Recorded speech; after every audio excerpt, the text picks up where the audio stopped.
اعوذ باللہ من الشیطان الرجیم بسم اللہ الرحمن الرحیم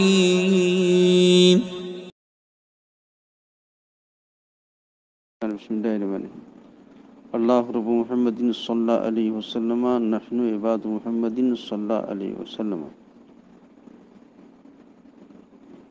میں محمد رفیع اللہ رضوی مدرس دارالعلوم غریب نواز الہ آباد جماعت ثالثہ کے طلبہ سے مخاطب ہوں. صاحب کافیہ علامہ ابن حاجب علیہ رحمہ اب فرما رہے ہیں کہ وما یقوم مقامہما الجمع والفتانی سے غیر منصرف کی تعریف کرتے ہوئے فرمایا تھا غیر المنصرف ما فی علتان. اس کے بعد مثال دینے کے بعد فرماتے ہیں وما یقوم مقام. اس کے بعد فرماتے ہیں وما یقوم مقامہما الجمع والفتانی سے جو دو علت کے قائم مقام ہو وہ جمع ہے اور تانیث کے دو الف، اور وہ جو دو علت کے قائم مقام ہو وہ جمع ہے اور تانیث کے دو الف. سوال پیدا ہوا کہ صیغہ منتہی الجموع دو علت کے قائم مقام ہے. دو علت کے قائم مقام کیوں ہے؟ صیغہ منتہی الجموع دو علت کے قائم مقام اس لیے ہے کہ اس میں جمع کی تکرار ہوتی ہے. صیغہ منتہی الجموع دو علت کے قائم مقام اس لیے ہے کہ اس میں جمع کی تکرار ہوتی ہے حقیقتاً یا حکماً. حقیقتاً جیسے اساور جمع اسورا اور یہ جمع ہے سوار بمعنی کنگن کی، اور انعیم جمع انعام اور یہ جمع نامن ہے. انعیم جمع انعام اور یہ جمع نامن بمعنی چوپایا. تو یہ جمع الجمع ہوا حقیقتاً دونوں، یا حکماً جمع کی تکرار ہو.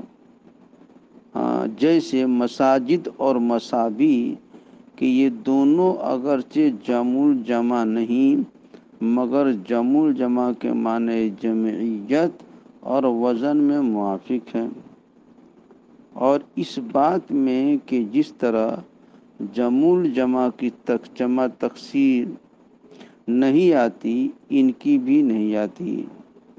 مساجد موافق اساویر ہے اور مصابی موافق انعام، اور الف تانیث مقصورہ اور ممدودہ دو علت کے قائم مقام ہیں. اور الف تانیث مقصورہ اور ممدودہ دو علت کے قائم مقام اس لیے ہیں. الف تانیث مقصورہ ممدودہ دو علت کے قائم مقام اس لیے ہیں کہ ان میں تانیث مقرر ہوتی ہے. جمع منتہی الجموع دو علت کا اس لیے ہے کہ اس میں جمع کی تکرار ہوتی ہے، اور یہ دو علت کے قائم مقام اس لیے ہیں کہ ان میں تانیث مقرر ہوتی ہے اس طرح سے کہ یہ تانیث کے لیے ہے، یہ تانیث کے لیے، اور ان کا کلمے کو وزن لازم ہونا بمنزل تانیث دیگر ہے. یہ تانیث کے لیے الف ممدودہ اور مقصورہ تانیث کے لیے، اور ان کا کلمے کو وزن لازم ہونا بمنزل تانیث دیگر ہے. اب سوال پیدا ہوتا ہے تائے تانیث بھی لازم ہوتی ہے. جیسے طلحہ میں تو الف مقصورہ اور الف ممدودہ اور مقصورہ کی طرح اس کو بھی تو دو تانیث کے قائم مقام ہونا چاہیے. جواب یہ کہ تا دراصل مذکر و مؤنث میں فرق کے لیے وضع کی گئی ہے، اسی واسطے کلمہ کو ہمیشہ لازم نہیں ہوتی، ہاں بعارض علمیت لازم ہو جاتی ہے، بخلاف الف ممدودہ اور مقصورہ کے کہ کلمے کو وزن لازم ہوتے ہیں، کبھی منفک نہیں ہوتے۔ تو تا کا لزوم عارضی ہوا، اور لزوم عارضی لزوم میں وضعی کی طرح اتنا قوی نہیں کہ دو تانیث کے قائم مقام ہو سکے۔ اب مصنف فرماتے ہیں فالعدل خروجہ عن صیغۃ الاصلیہ تحقیقاً کثلاث و مثلث و اخر و جمع۔ تو عدل کے معنی ہے اسم کا نکالا جانا اپنی صورت اصلی سے بطور تحقیق، جیسے ثلاث اور مثلث اور اخر اور جمع۔ قولہ فضل فالعدل خروج غیر منصرف کی 9 علتیں بیان کرنے کے بعد مصنف علیہ رحمہ یہاں سے ان کی تفصیل فرماتے ہیں۔ تفصیل میں عدل کو مقدم کیا، کیوں؟ اس لیے کہ اس کے لیے کوئی شرط نہیں، بخلاف باقی ماندہ علتیں کہ ان کے لیے شرائط ہیں، کما سیاتی فانتظروا وانا ایضا معکم من المنتظرین، ان کے لیے شرائط ہیں۔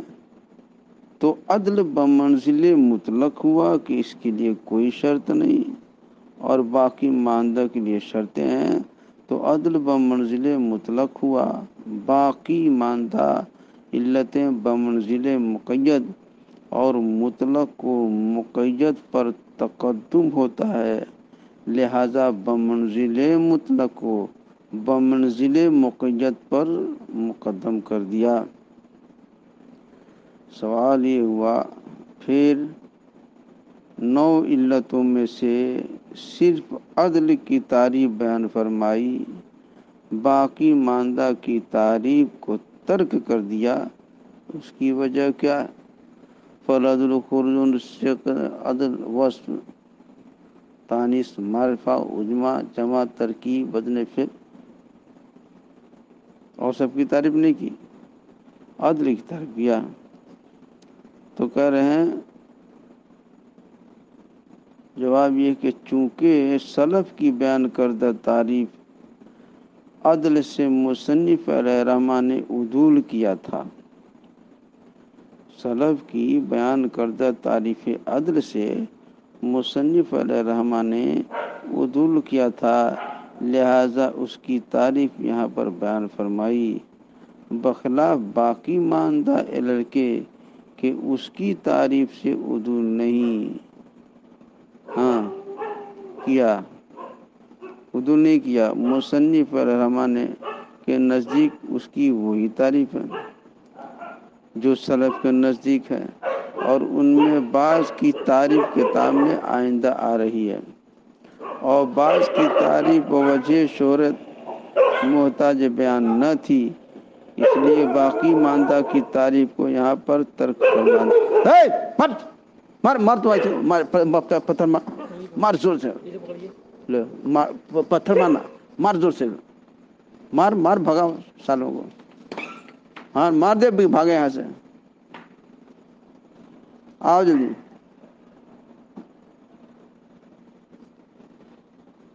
بسم اللہ الرحمن الرحیم۔ تو میں یہ عرض کر رہا تھا، پھر سوال ہوا کہ عدل بمعنی صرف صفت متکلم ہے، خروجہ عن صیغۃ الاصلیہ فالعدل، عدل بمعنی صرف صفت متکلم ہے اور خروج صفت اسم، عدل بمعنی خروج صفت عدل بمعنی صرف صفت متکلم ہے اور خروج صفت اسم ہے، اور متکلم و اسم متباین ہے تو خروجہ العدل کی خبر۔ عدل معنی صرف صفت متکلم ہے اور خروج صفت اسم، اور متکلم اور اسم متباین ہے تو خروج کو العدل کی خبر قرار دینا درست نہیں، کیونکہ اس میں ایک متباین کی صفت کا حمل دوسرے متباین کی صفت پر لازم آتا ہے، جو صحیح نہیں ہے۔ جواب، عدل یہاں پر مصدر بمعنی مصدر مبنی للفاعل نہیں کہ اعتراض مذکور لازم آئے، بلکہ مصدر مبنی للمفعول ہے، یعنی کون اسم معدولاً، اور یہ خروج کی طرح صفت اسم ہے، خروج کی طرح صفت اسم ہے۔ اب سوال پیدا ہوا کہ مبنی للمفعول ہونے کی تقدیر پر عدل مصدر متعدی ہوا اور خروج مصدر لازم، تو متعدی کی تفسیر لازم کے ساتھ ہو گئی، متعدی کی تفسیر لازم کے ساتھ ہو گئی، جو درست نہیں۔ جواب، خروج کے معنی ہے باہر نکلنا، جن کا تحقق کبھی اخراج سے ہوتا ہے، جیسے زید کا مکان سے باہر نکلنا کسی کے نکالنے پر، اور اگر کبھی بدون اخراج، جیسے زید کا مکان سے خود بخود باہر نکلنا۔ دونوں خروج میں فرق ہوا کہ اول اخراج کی طرف مسند ہے اور دوم مسند نہیں۔ اول بمعنی مخرجیت ہے، مبنی للمفعول متعدی ہے، اور دوم بمعنی خارجیت مبنی للفاعل لازم، اور تعریف میں مراد اول ہے، مبنی للفاعل لازم اور تعریف میں مراد اول ہے، تو متعدی کی تفسیر لازم کے ساتھ نہ ہوئی۔ پھر سوال ہوا کہ خروج میں ضمیر مضاف الیہ کا مرجع عدل ہے خروجہ یا اسم؟ پہلی تقدیر پر تقدیر اول اخذ المحدود فی الحد لازم آیا، جو باطل ہے، اور دوم تقدیر پر اجمال قبر ذکر، جو جائز نہیں ہے۔ جواب، ضمیر مضاف الیہ کا مرجع اسم ہے، اور جو مقام سے بعید طور مفہوم ہوتا ہے کہ یہ مقام بس اسم کا مقام ہے، تو اجمال قبل ذکر لازم نہ آیا، اجمال قبل ذکر لازم نہ آیا۔ سوال، اسم کا مرجع ہونا درست نہیں، کیونکہ اسم مادہ اور صورت دونوں کے مجموعہ کا نام ہے، ظاہر ہے، کیونکہ اسم مادہ اور صورت دونوں کے مجموعے کا نام ہے، تو وہ کل ہوا اسم، اور صورت جز، تو اسم کے مرجع ہونے کی تقدیر پر خروج الکل عن الجز لازم آئے گا، جو باطل ہے۔ جواب، خروج میں ضمیر مضاف الیہ سے پیشتر مضاف مقدر ہے، اے خروج مادہ ہی، یا اسم سے مجازاً مادہ اسم مراد ہے، از قبیل اطلاق کل و ارادہ جز۔ ہاں، اس تقدیر پر خروج کے معنی ہوئے مادہ اسم کا خروج، مادہ اسم کا خروج، لہذا اعتراض وارد نہیں ہوگا۔ سوال، تعریف مذکور معنی نہیں ورنہ لازم آئے گا کہ اسماء مشتقہ میں بھی عدل ہو، کیونکہ یہ بھی اپنی اصلی صورت مصدر سے نکالے گئے ہیں، جیسے ضارب ضربن سے جب آپ صورت مصدر ان کی اصلی صورت نہیں، حتیٰ کہ ان میں عدل کا تحقق لازم ہے۔ دونوں صورتوں میں تغیر پر دلیل یہ ہے کہ مشتق اور مصدر کے معنی مختلف ہیں۔ اگر صورت مصدر مشتق کی صورت اصلی ہوتی تو دونوں کے معنی میں اختلاف نہ رہتا، تو اسماء مشتقہ صفت الاصلیتی کی کیسے نکل گئے، صیغۃ الاشیاء کے کیسے نکل گئے؟ سوال اچھا، بس ٹھیک ہے۔